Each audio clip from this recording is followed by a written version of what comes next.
Et c'est tellement bien dit, il faut rester vivant. Après la fête, tout simplement, nous sommes avec le docteur Yves Blanchard-Envaux, il est nutritionniste. Repas des fêtes de fin d'année, comment gérer les excès? Bonjour, docteur Envaux. Bonjour, bonjour. Vous allez bien? Bonjour, docteur. On imagine même ce que le docteur va dire déjà et tout, ce qu'il ne faut pas manger. Ah là là! Docteur, je ne veux pas trop les troupes faites, hein, parce que là, quand même, 2020 nous aura montré des vertes et des pas mûres. Donc, on se dit quand même, on peut passer sur des quartiers libres. Est-ce que quartier libre, c'est autorisé?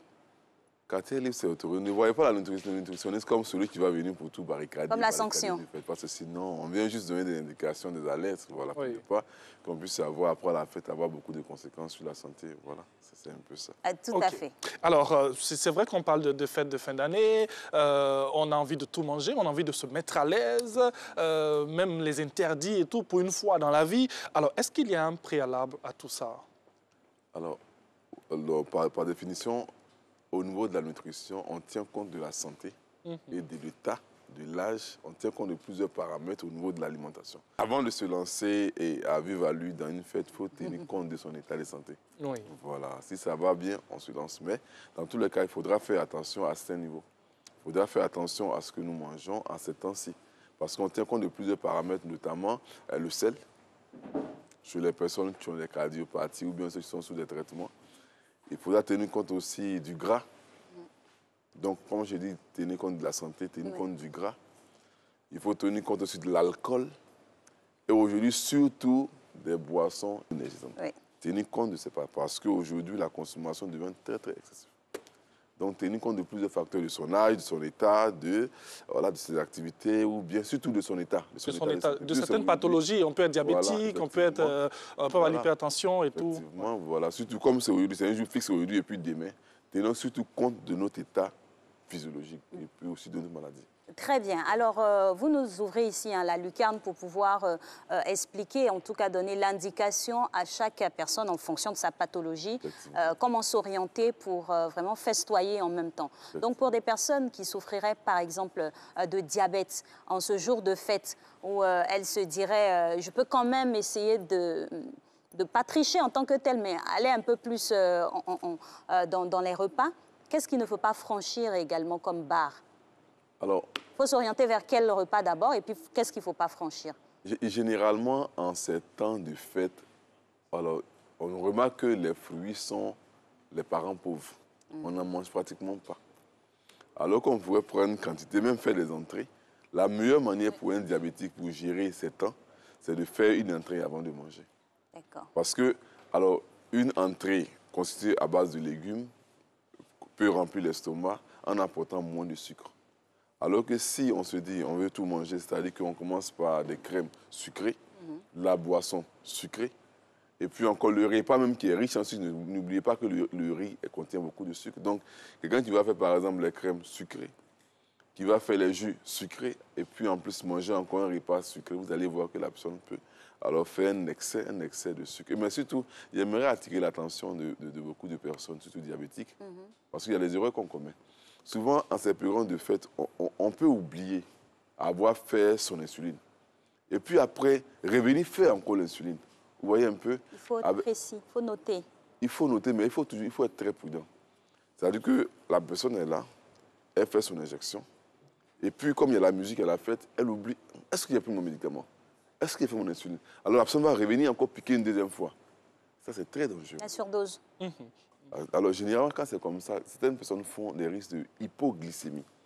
C'est-à-dire que la quantité d'insuline dans le sang devient tellement élevée que le sucre finit presque très, très bas. Alors, ces cas d'hypoglycémie restent toujours des conséquences irréversibles au niveau du cerveau. Donc, souvent, il y a des gens qui perdent connaissance. Pourquoi? Parce que la personne a fait 2 fois l'injection. Donc, vraiment, restons un peu lucides pour ces personnes-là, pour les personnes diabétiques. Alors, vous parlez de prudence, et pour rester dans la même logique qu'Alix, alors, de temps en temps, dans cette émission, vous parlez de la consommation de l'huile. Qu'en est-il pour ces fêtes, quand on sait qu'il y a tellement de grillades, on utilise beaucoup l'huile et tout, qu'en est-il pour ces fêtes? Alors, j'ai toujours dit ici que l'huile, lorsqu'on utilise l'huile dans le bon cadre, ça ne rend pas malade. Et j'ai dit que, normalement, on ne met pas l'huile dans les sauces, mais dans les parties contenant l'aliment et contenant les sucres, tels que le riz, donc l'amidon, dans le riz, dans la tiquée, dans l'igname, etc. Mais généralement, en ces temps de fête, il y a beaucoup d'aliments frits et beaucoup de gras. Vous allez voir que, alors, le foie met du temps à digérer un aliment riche en gras. C'est-à-dire que ceux qui vont manger beaucoup d'aliments riches en gras, vous allez voir que ces personnes vont avoir un peu des petits malaises. Souvent, ils vont commencer à chauffer, se sentir un peu apathiques, un peu fatigués. Parce il y a des étourdissements même des fois. Voilà, le foie a du mal à digérer. Vu qu'un aliment qui est riche en gras se digère plus lentement que celui qui est moins riche en gras. Donc, plus un aliment est riche en gras, vous allez voir que vous aurez du mal à digérer. Vous allez vous sentir un peu apathique, un peu fatigué. Certains même font la fièvre. Et quand c'est comme ça, là, je leur demande d'aller chercher à prendre une pamplemousse sur place. La pamplemousse est cholérétique, donc ça permet au foie de libérer la bile. Donc, la pamplemousse peut les soulager dans ces moments-là. Voilà, c'est un peu ça. Donc, si lui est utilisé dans le bon cadre, apparemment, il n'y a pas de problème. Mais comme en ces temps-ci, il y a les fritures surtout, et puis les aliments sont tellement gras. Alors, si un aliment il est gras, alors la digestion sera lente, alors le foie sera un peu fatigué, le foie va paresser, alors vous allez vous sentir un peu mal à l'aise en ces temps de fête. Et puis, souvent, moi, en tout cas, moi, quand le jour que je fais un peu plus de gras, alors je commence à faire la fièvre. Et sur place, je pense à la pamplemousse, c'est mon secret. Pamplemousse, une fois que je prends une bonne pamplemousse, alors ça me dégage. D'accord. Ce que vous venez de dire est très important parce qu'en même temps, il faut rester réaliste. Nous sommes le 31, c'est le 31, le dernier jour. Après la souffrance des 12 mois écoulés de 2020, c'est clair qu'il y aura des crépitements de grillades dans les cuisines. Mais vous avez parlé ici aussi sur ce plateau de diverses qualités d'huile. Qu'est-ce qu'il faut privilégier? Et puis, vous nous avez donné une belle astuce, à savoir la pamplemousse. Donc, une bonne salade de pamplemousse à côté pourrait faire l'affaire. Au cas où on commençait à... C'est clair qu'on va passer dans les excès, mais quelle huile privilégier? Et puis, il y a la salade de pamplemousse à côté. Alors, c'est ce qui est intéressant. Alors, nous avons l'habitude d'utiliser nos huiles ordinaires pour les préparations et les huiles de qualité supérieure, c'est-à-dire que les huiles qui sont riches en oméga 3 pour la préparation des salades et les légumes. Généralement, c'est comme ça, c'est ce qui est conseillé. Donc, les huiles de palme normales pour nos préparations. Maintenant, les huiles de qualité supérieure pour faire les entrées et puis les salades pour accompagner les repas. Là, on est sur du bon. Voilà. Très bien. Oui, alors, nous allons dire à nos téléspectateurs pour ces fêtes, quels sont les aliments à éviter? S'il y en a, bien sûr. Mais généralement, c'est la fête et on se donne un peu à tout. On se met à quoi pour manger un bon repas. Mais il faudra faire attention à certains aliments. Parce qu'aujourd'hui, il n'y a pas longtemps, j'ai insisté un peu sur les colorants. C'est-à-dire aujourd'hui, certaines personnes peuvent déclencher des crises d'asthme. Parce que les différents additifs qu'on met dans les aliments ont toujours des conséquences. Et le fabricant met toujours des conséquences. Donc, c'était bon d'avoir des allergies alimentaires, avec plusieurs mélanges d'allergies alimentaires. Certaines personnes vont avoir des crises d'asthme. Parce que ces personnes-là ont mélangé différents types de colorants. Et bon, alors, les aliments à éviter, on mange tout, mais on fait doucement et on va doucement. On le mange doucement. Et on fait attention. Et on fait attention surtout à l'alcool. À l'alcool surtout, parce que l'alcool, à un certain taux, ça devient très, très dangereux. Même si ce n'est pas forcément pour ceux qui sont au volant, mais ça devient dangereux même pour le consommateur.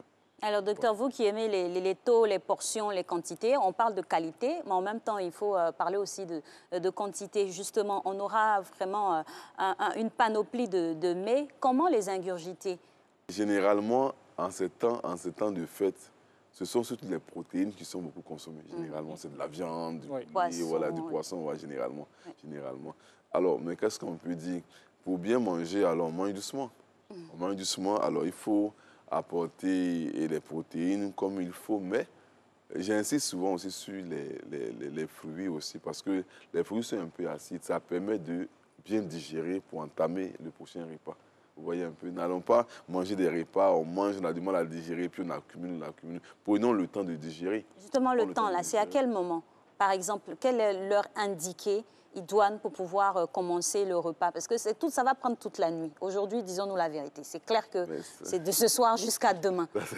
Et jusqu'à demain encore, après midi, quand on se réveille, on mange Disons encore. Même jusqu'à dimanche. Voilà. En plus, on a un long pont, il y a un long week-end. Comment est-ce passé? Chacun a son programme. Il faut un planning de repas. C'est un match, c'est une compétition. Voilà, effectivement, un bon planning. Mais moi, il dirait que le matin de fête, déjà, commençons d'abord par un fruit. On prend le fruit, dans l'intention qu'on dit pour laver un peu, voilà. Le transit. Voilà, le transit, normalement. Pour un fruit, bien c'est une papaye, par exemple, on prend. Et puis le reste, maintenant, on peut commencer. Mais n'oubliez pas de boire de l'eau aussi.